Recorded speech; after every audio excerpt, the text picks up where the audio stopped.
उसी का होता है। अब उसमें जरूर है कि होने से पहले बहुतों में बाधाएं पड़ जाती हैं। आप जानते हैं गलत हो गई बातें, बहुतों के साथ में बहुत गलतियां हो, इस वजह से बाधा।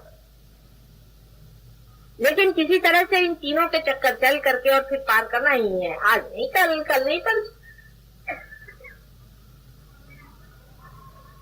ये ऐसी अभिनव चीज है जिसको कि जो देखो सोई अपना उठा करके नहीं कह सकता।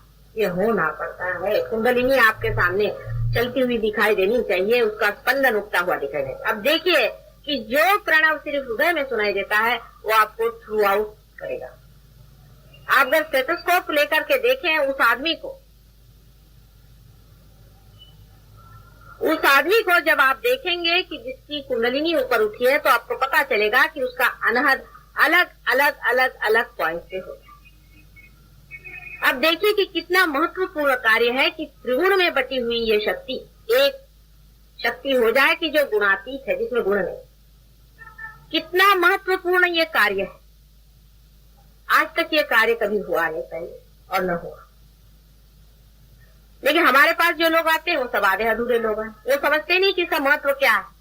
वो तो सोचते हैं कि दूसरी भी संस्थाएं हैं और ये दूसरी संस्थाएं होंगी, लेकिन सब संस्था इसी में आनी पड़ेगी। नहीं आएंगी तो वो बेकार। सारी संस्थाएं जब तक त्रिगुण को गुणातीत नहीं करती हैं तब तक सब व्यर्थ है। और अगर वो उसमें रुकावट डालती है तो बिल्कुल ही बेकार। किसी भी संस्था के विरोध में हम नहीं हैं, लेकिन वो संस्था होना चाहिए, मैंने संस्थापित होनी चाहिए, माने ये कि जो इसी कार्य के लिए चल रही। और जब उसकी रुकावट आ जाती है उनके विचारों की, उनके एजुकेशन की, उनके तौर तरीकों की, उनके ढंगों की, जब मनुष्य के असेंट में रुकावट आती है तो वो सारे ह्यूमैनिटी के विरोध में वो संस्था है। सारे समाज के विरोध में ये सब संस्था है। हमारे यहाँ भी ऐसे बहुत कम लोग हैं जो इसके महत्व को समझ पाए हैं। सालों से रगड़ रहे हैं, पार भी हैं, लेकिन इसके महत्व को नहीं समझ। वो भी इधर उधर चक्कर में घूम रहे हैं। बहुत से लोग ऐसे तो रुकते हैं, निकल जाते हैं, आते हैं, निकल जाते हैं, फिर आते हैं, निकल जाते हैं, फिर आते निकल जाते हैं। नाम भर के लिए भी बहुत से लोग यहाँ पर हैं, बिल्कुल नाम भर के। असलियत में इसको जो समझेगा और इसको जानेगा अपने अंदर, वही इस कार्य को उसका महत्व रखते हुए करेगा। लेकिन हमारे यहाँ ब्रेनलेस लोग भी बहुत है। उनको कितना भी समझाओ उनकी खोपड़ी में नहीं।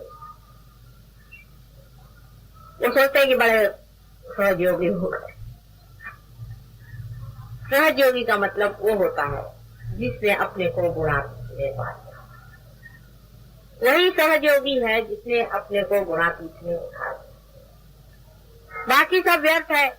कोई कहता है कि मैं अमका हूं, मैं ढमका हूं, सब व्यर्थ है। तुम कुछ भी नहीं हो। तुम गुणातीत में आए हो या नहीं। जैसे ही ये एक टेस्ट आप अपने ऊपर लगाना शुरू करेंगे, आपका जितना मिथ्या है सब गिरता जाएगा और आप गुणातीत में खड़े रहेंगे। आय जो है खत्म हो जाएगा। आय। अब बहुत से लोग बाधा दे करके आते हैं हर समय। मैंने देखा है कि हमारे जो ग्रुप में लोग हैं ये लोग भी बहुत बाधा पकड़ते हैं।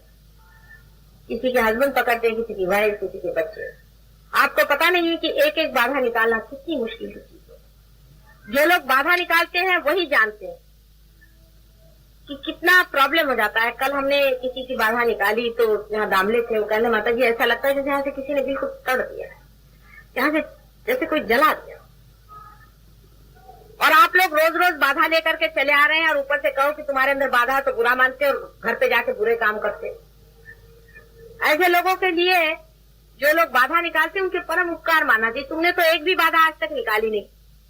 तुम लोग तो एक भी बाधा खुद नहीं निकालते और दूसरों पे बोझा डाल रहे हो अपना कि बाधा निकालो, बाधा निकालो। किस लिए निकाले? कोई आपका निकालेगा। अपनी सफाई रखो, अपने जीवन को साफ करो, अपने मन को साफ करो, नम्रता लाओ और दुष्टता, छल, कपट, इधर उधर लगाना, बातें करना, शिकायतें करना, लोगों को सन्मार्ग से हटाना, इतना महान पाप करना, इसके ऐसे लोगों के लिए सहयोग में क्या मार्ग? यानी कितने निम्न स्तर के लोग हैं। आप सोच लीजिए कि कहाँ तो मैं गुणातीत की बात कर रहे हूँ, कितने लोग निम्न स्तर के इसमें चित हो गए। बहुत ही निम्न स्तर के लोग इसमें आ गए, इतने निम्न स्तर के हैं कि उनको कहीं भी कहीं परमात्मा के पास आने का अधिकार नहीं। जो लोग बाधा निकालते हैं वही समझ सकते हैं कि यहाँ मैं हजारों बाधाओं को निकाल चुकी हूँ, और फिर बार बार आप लोग बाधा पकड़ के यहाँ आते हैं और आपको थोड़ी सी तो बात में बुरा लग जाता है। आपको गुणातीत में होना है। आप जब गुणातीत में ऊपर उठते हैं तो आपको देखते ही बाधा भाग जाती, बाधा अंदर आ ही नहीं सकती। कम से कम इतना तो होना चाहिए कि जो हमारी बाधा निकालता है उससे कुछ उपकार रखो। उसके तक किसी को उपकार नहीं है। कल जो केस हमने करी थी वो 16-17 साल से लड़का बीमार है, उसके पास हम गए, बिल्कुल बुरी हालत थी, वो थर थर थर कांपने लगे हमारे साथ, और उसको हमने कोई 1-आधे घंटे में ठीक कर दिया। उसकी बाधा निकल गई, दिमाग उसका खुल। इससे बढ़ के और कोई इलाज इतना एक्सपेडाइट हो ही नहीं सकता, क्योंकि आप गुणातीत हो गए। अब आप लोग जो बाहर से हो आए हैं, जिन्होंने इधर उसकी खाक खाई, जिन पे बहुत से स्पेल्स पड़े हुए हैं, बहुत से लोगों को तो साधुओं ने कर्ज करा, उनकी फैमिलीज डैम्ड है।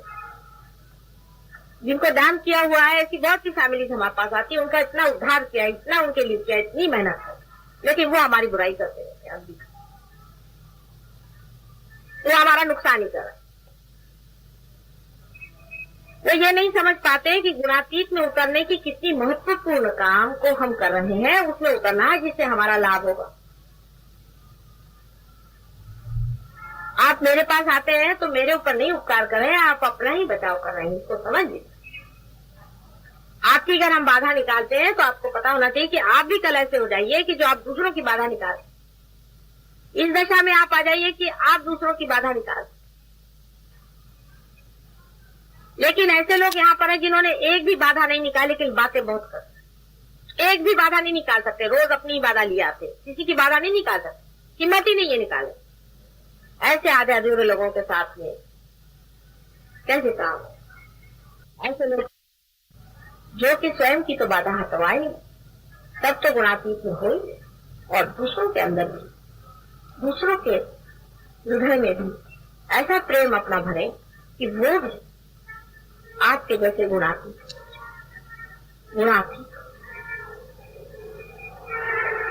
मन में यही विचार आ जाए कि मुझे गुणातीत हो गया, बस इतनी ही एक मन में विचार आ जाए, और मुझे कुछ नहीं चाहिए संसार से। आप देखिए लगन बहुत हो जाएगी और एकदम से कार्य बढ़ जाएगा। आप इतने शक्तिशाली हो जाएंगे, इतने शक्तिशाली हो जाएंगे कि आप स्वयं ही इस कार्य को कर सकते। ऐसे लोग हैं हमारे यहाँ, ऐसे भी लोग, ये भी बड़ा। ऐसे तो मैं बहुत खुश हूँ, ऐसे तो किसी भी जन्म में ऐसा नहीं हुआ जैसा इस जन्म में हुआ। लेकिन इतने बेकार के लोग भी नहीं चिपक गए थे किसी जन्म। इस जन्म में कुछ तो इतने यूजलेस और बेकार लोग चिपके हुए हैं। कभी कभी ऐसा मन आता है कि किस तरह से उनको हटाएं, क्या करें। हटा दिया तो फिर पीछे और भी नुकसान करते हैं, और साथ में जोड़े रहो तो वो जब भी मौका मिलता है तब डंक मारते हैं।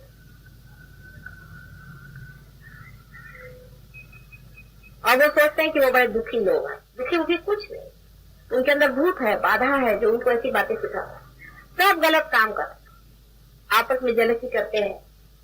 ये क्या कोड़ा की आप बताइए। मैं कह रही हूँ, यहाँ लोग हैं जो आदमी जरा ऊंचा उठ से जलसी करते हैं। अगर जलसी करते हो तो उठो उसके जैसे। पहले तो ये बताओ कि तुम लोगों ने सबने कितनी बाधाएं निकाली, फिर बात। यहाँ पे सीनियरिटी इसी पर रहेगी कि किसने कितनी बाधाएं हटा है किसनों को कौन। यहाँ की सीनियरिटी गवर्नमेंट सीनियरिटी नहीं है कि आपने रिकमेंडेशन कर दिया तो सीनियरिटी हुई।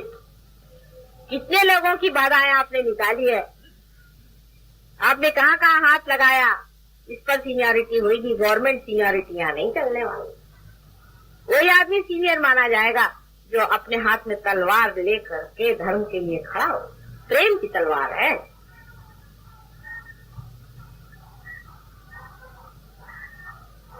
इसमें आप कुछ फॉल्स सर्टिफिकेट नहीं ले सकते, कोई गलत बात आप कह नहीं सकते। जब तक वाइब्रेशन से आएंगे तब तक नहीं आएंगे। आप चाहे उसमें कितना भी कहो, आएंगे नहीं तो नहीं आएंगे। जब आएंगे तब आएंगे, तब आपको पता हो जाएगा, उसमें कोई शंका नहीं रह जाएगी कुछ कहने की बात। पर आ गए तो आप एकदम से बढ़िया नहीं होने वाले। हाँ, अगर ऐसी पूर्व संचित हो, आप बड़े आदमी हो, ऐसे कोई तो हो भी सकते हैं, लेकिन ऐसे बड़े आदमी बहुत कम है। अधिकतर साधारण मीडियोकर लोग हैं। अधिक उम्र से इससे कुछ फर्क नहीं पड़ता, किसी भी उम्र में हो। 96 साल के एक साहब एक बार पार हुए थे हमारे यहाँ तक, वो रहे नहीं, मेरे ख्याल से उसके 2-3 साल। वो बिल्कुल ऊपर जब चढ़ के आए थे तो उनको कुर्सी पर लाए थे, बहुत बुरी हालत थी, लेकिन बहुत बड़ी चीज। आखिरी उनका समझ लीजिए समय आ गया था, लेकिन वो पार हो गए। पार होने के बाद वो पैदल उतर के नीचे गए, और बहुत बड़ा वो था ही, बहुत बड़ा चीज। उसके बाद 2-3 साल जीवित रहे और मृत्यु हो गई। उनके जैसे लोग बहुत कम हो, उम्र से भी नहीं होता है। जिसको ये ख्याल रहा कि मेरा उम्र ज्यादा है, वो गया काम।